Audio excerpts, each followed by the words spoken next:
Markets Crypto TV presented by CoinSwitch Kuber. I'm Maloney Bhatt. Now, as we record this, India's government is considering a ban on all private cryptocurrencies in a proposed cryptocurrency bill, which will be tabled in the winter session of Parliament. The information on the Lok Sabha website, which is the lower house of India's parliament, says that the government, one, aims to create a facilitative framework for the creation of the official digital currency to be issued by the Central Bank of India. Two, while it seeks to prohibit all private cryptocurrencies in India, it allows for certain exceptions to promote the underlying technology of cryptocurrency and its uses, which is the third and the main point. More will only be known once the bill is tabled. Now, for our purposes today, the main point is the focus on the underlying technology of crypto, and that's blockchain, which is exactly what we will discuss with Erik Trautman, who is the CEO of NEA Foundation. On his website, eriktrautman.com, he calls himself a challenge-addicted entrepreneur dedicated to empowering creators and communities. He studied mechanical engineering, went on to work at Wall Street, and is now building businesses. He joins us from Seattle in the US. Erik Trautman, thank you very much for your time today. Thank you so much. It's a pleasure to be here. Well, to start off, any thoughts on Indian government's move to regulate crypto, to ban crypto and to put in a framework for a central bank-backed digital currency? Well, obviously it's current, and there are a lot of different issues that are really wrapped up in this. And I think it's a lot to speak to at once. I think for a long time, governments have been exploring and have been curious about the idea of crypto as a currency. I think Bitcoin was obviously the beginning of all of this. And one of the interesting things about Bitcoin is that it is truly a global currency. I mean, it's a currency that's based on the underlying technology that is fully decentralized and run by people all around the world. And it extends beyond any individual nation, and that's a very difficult thing in general for governments to accept, given that they've typically and historically had full control of their nation's monetary supply. And so I think it makes a lot of sense on two levels. There is a lot of regulation that is very sensible and meaningful that's designed to accomplish the same goals as any financial regulation, which is to make sure that bad things don't happen. And those kinds of regulations generally tend to focus on on-ramps and off-ramps. So how are people purchasing and how are people basically selling and going from crypto, or let's say Bitcoin as an example, into more fiat currencies, sort of the nation's currencies. And so a lot of regulation tends to focus on that. The interesting piece of this story is the broad brush where the government itself is hoping to implement more of a digital currency of their own.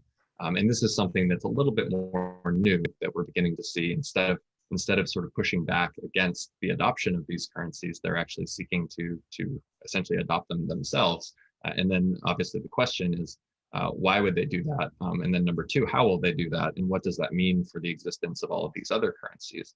And I think you asked the right question, which is how do we separate the currency conversation from the technology conversation? Because the technology, in many ways, you can't actually fully separate those two things.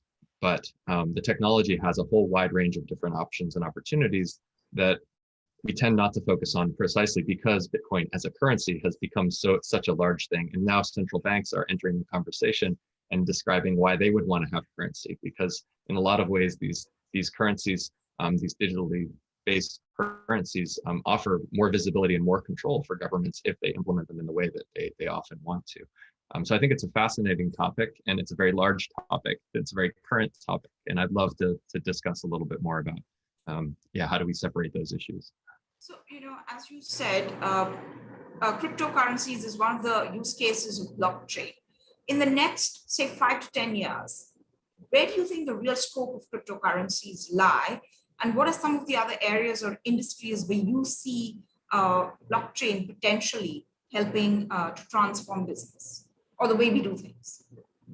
Yeah, I think it's worth just taking a moment to look at the brief journey of how we evolved from Bitcoin to where we are today, because Bitcoin was the beginning of the modern use of blockchain technology. It really was the use of modern blockchain technology. And the goal of Bitcoin was itself to be a currency.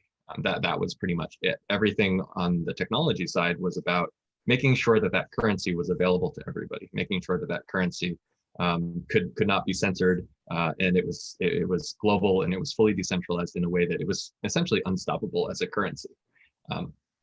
Several years ago, we saw the emergence of a new framework, which was called Ethereum, which many people are familiar with. And that framework essentially took the underlying technology that allowed Bitcoin as a currency to be globally distributed and essentially unstoppable. And basically use that technology to try to say, well, what happens if we take more than just currency, which is basically just it's basically just data that's stored on the chain that says, your address contains 3 Bitcoin and my address contains 5 Bitcoin. And if we transfer, it says that we've transferred. It's very simple. It's sort of like a calculator that can do plus and minus. Ethereum basically took that same idea and said, well, but why don't we use any data? Well, what happens if we can take any data and begin to sort of store it on the ledger and describe what happens when it moves from A to B? And suddenly you move from having a plus minus calculator to having a much more advanced, more like a graphing calculator. It can do fancy charts. And that technology came out around 2016. It really had its heyday in 2017. And for many people, that was when we started shifting the conversation a little bit more from it's just about currency. It's just about how can we spend and move and discuss money, to what happens if we can program that money. And then it's been a multi-year process of discovery to say, well, if we sort of take that core idea, how can we extend that? And what are the cool things that you can do with that once you begin to move forward? And that's where we've come over the last 5 years. And so you start to move from just how do we go to a local shop and spend money from a digital wallet that I control, which is in many ways what was kind of a core idea of Bitcoin. And that in theory, I could get on an airplane and go to a different country and spend exactly the same currency in a different store. To now today, we ask the question of what happens if the entire internet, if all of the applications that we use every day as we move more and more of our lives onto the internet. I mean, we're having this conversation virtually at a time, and we never would have done this 10 years ago. And so more and more of our lives are being lived online. And so we rely more and more on these tech companies and these large apps, these large social apps, these large chat apps. And basically everything is becoming more and more of an online oriented app. And so now these two trends have really converged, because what you get when you have the blockchain technology is you have the ability for these applications to sort of be set free, and for the users of the applications to be set free. And so in the end of the day, it's actually a discussion of control. It's a discussion of, depending on your political philosophy, there are many conversations around your rights to control your data, your rights to control your money. And that's actually quite important. And it sounds very abstract, but where it becomes a little bit more concrete is, you can imagine if you have your data locked in one application, it becomes very difficult to leave that application. I think Facebook is an example where the more that you've given data to them, the more they tailor the experience to you, and the more difficult it is for you to ever leave. The idea of these applications which run using the core blockchain technology is that actually you control your data rather than the application. And that means that someone else can actually build a different Facebook, and anyone who wants to come over there, they'll have their data, and they can very quickly, that can be a competitor to the original Facebook. And so it really opens up new avenues of competition, which is a very interesting avenue. I think another example that's become quite current, and so maybe less on the 5-year horizon and more on the 1-year horizon, is discussions around creators, and what does it mean to be a part of the creator economy. And so this is essentially, to make it very simple, the conversation of how do you get creative people to align with their communities, and how do you get communities to essentially take part in the success of that creator. So if you found a local artist, a local musician who you found to be very talented, and they were playing in a local venue, and you just fell in love with their art, and you wanted to be a part of their journey, and you could lend them money to go on a tour, to begin to send themselves out, and then at every stop more people could help and and could sort of be a part of this a crowdsourced enthusiasm behind this artist. And what this technology allows you to do is to create these virtual communities that have their own virtual bank accounts, so that the entire community can sort of pool their money together. It also allows the creator then to give back. And so if that creator were to produce an album, they can say that some portion of the proceeds of the album actually go back to their community. And that community can then vote and decide where do those funds actually go? How would they like to spend that? And what's very interesting about that is that actually, for the first time, closes the cycle and allows creators and communities to be fully aligned behind the success of those creators. Meaning that if the artist becomes very successful, the people who back them day one have a financial upside in their success, or it doesn't have to be financial. They can also be contributing some sort of rights to meet the artist after shows and things like that. All of these things are really only possible because you create these containers that exist independent of any other platform. They're not going to go away. They're sort of it's almost like taking the idea of me having a Bitcoin wallet and giving it to an entire community and saying, what happens if the entire community has a Bitcoin wallet of sorts? And then how can that wallet begin to participate in the success of many other things? So I think the potential for building momentum behind ideas and building momentum behind people, and then creating an economy where creators are very well supported is fascinating to me. And I get very excited about that, obviously. It sounds like it's a collaborative approach, and it's a collaborative way of doing things. And, it's very easy to kind of mesh with the other systems which already exist. But, while we're doing all of that, do you think it would lead to, if you look at the societal and the economic impact of this on the system as it exists right now, is there a fear that a lot of jobs could be lost? Will that fuel other kinds of social and economic problems? Well, I think it's a fair question to ask whether a disruptive technology or a new technology is going to, how a new technology is going to change the jobs landscape. There's no question that it will. But the same has always been true through the entire march of technology. Of course, the example everyone likes to use is the difference between horses and cars. And of course, the people who took care of horses had a very difficult time when cars came along. But I think we all agree that we like cars better. And so really, in a lot of ways, it's just a question of how do we change? How do people change their work style? How do they change their skills? And how do they operate in the new world? And so this is where I think actually there are a significant number of new opportunities that are opened up, particularly in different areas of the world, because now the world is flattening.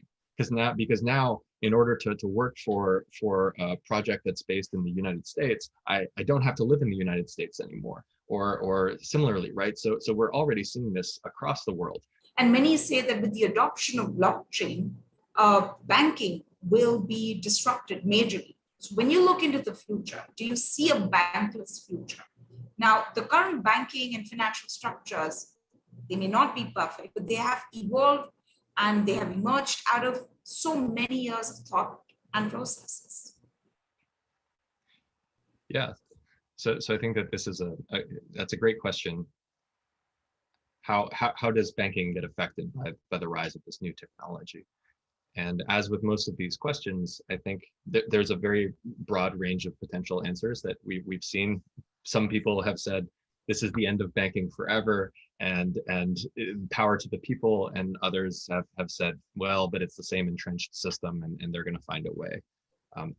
To be honest, I think the middle is the proper path, which is to say that there are reasons why, as you said, there are reasons why banking as a set of services exists. One of those is actually quite simple. Retail banking, people don't want to have to think about their money. They don't want to hide their money under their mattress. It's much better if they know and they trust that someone else is going to safeguard their money, and it'll be there when they want it to. Insurance is another banking related service that's quite sensible for people who don't want to who are willing to pay a small amount to take the risk off of their lives. And these all make sense.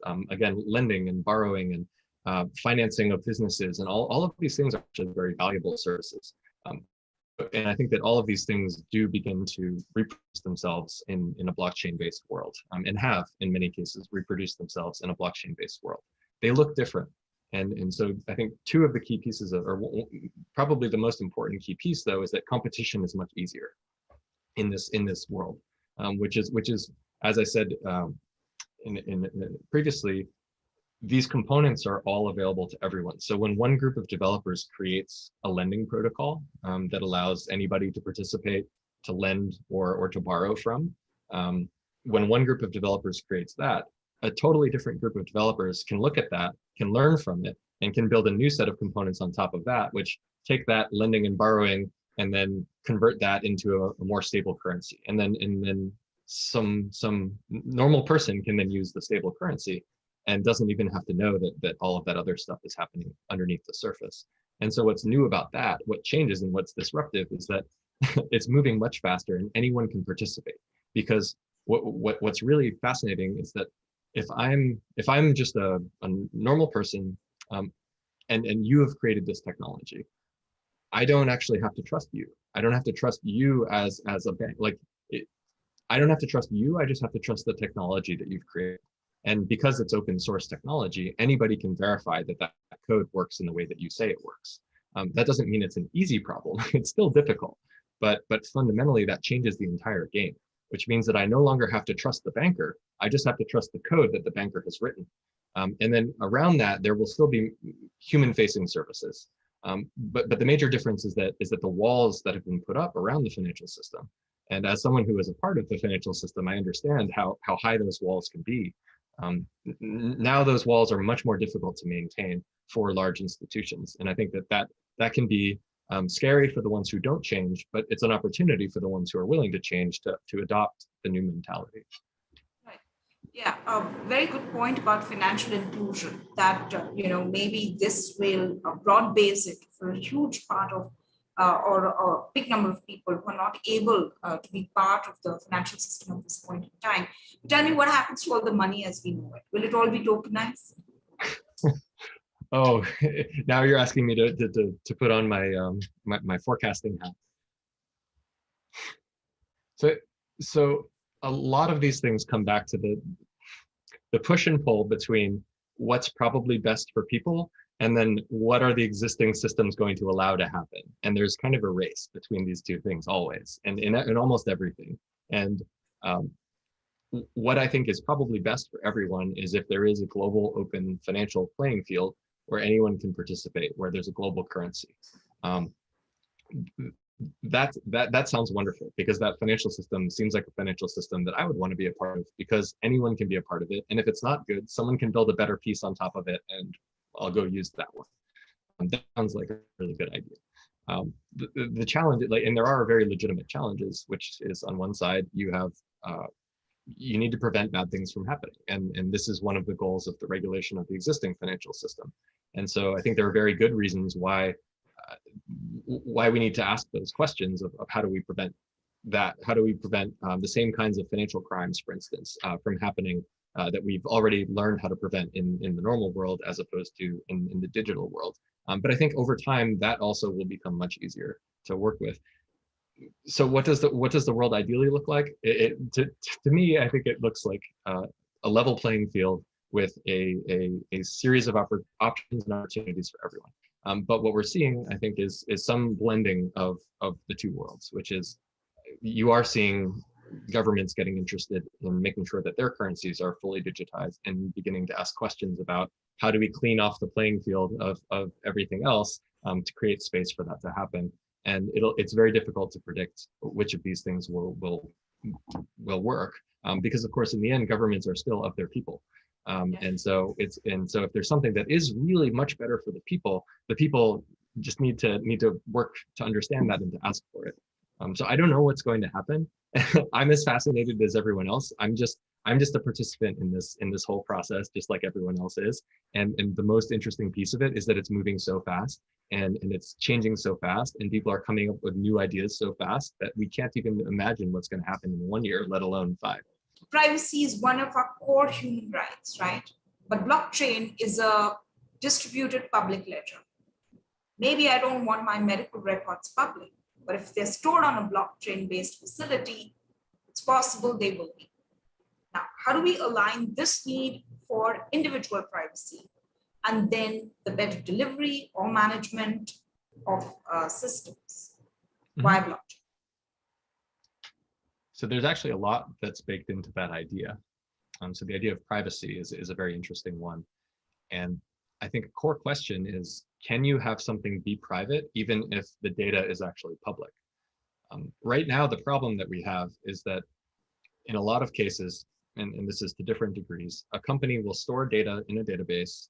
And once that database has been accessed, the data is it's just there. It's plain. It's easy to pull out. And once a hacker can get into that database, they have access to literally everything.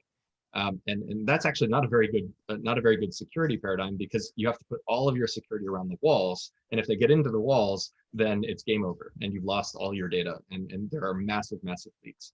But there are other ways of storing data that where you can store the data in public, but you can encrypt it in ways that only one person can decrypt. So I think it's not quite the case that just by having a public ledger means that the data itself is actually kind of open, and I could just click on a few things and I could look at your medical records. So that's one thing that's important. The other piece is that there are multiple ways of running blockchain technologies.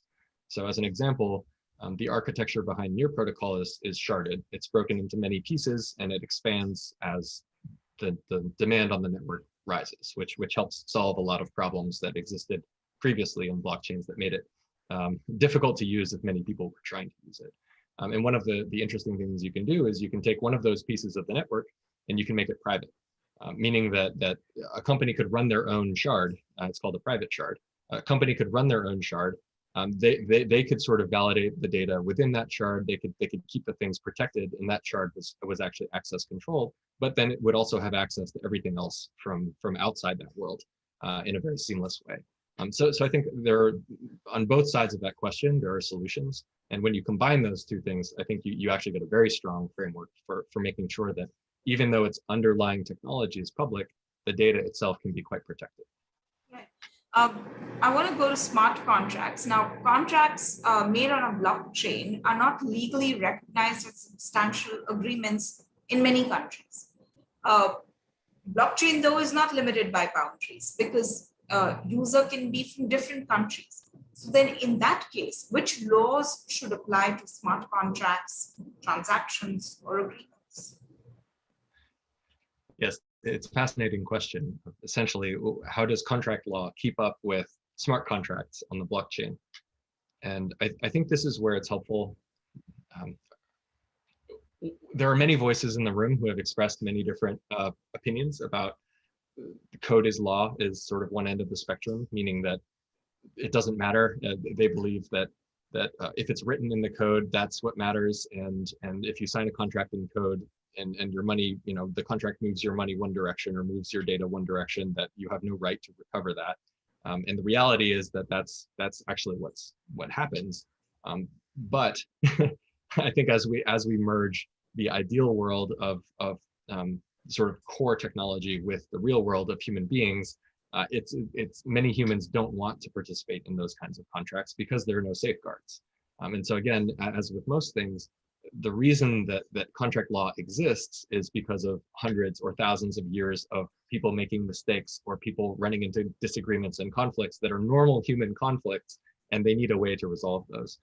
So then the question is, in a broad global context, what are the laws that actually should govern contracts? And I think that this is where you get into, you can use the technology as basically just technology, where if one person is in Australia and one person is in Thailand and they need to create a contract in the real world, today they would choose one framework. That someone would write that contract and there would be safeguards based on the local contract law. The other person would accept that, and lawyers would get involved if there were any issues.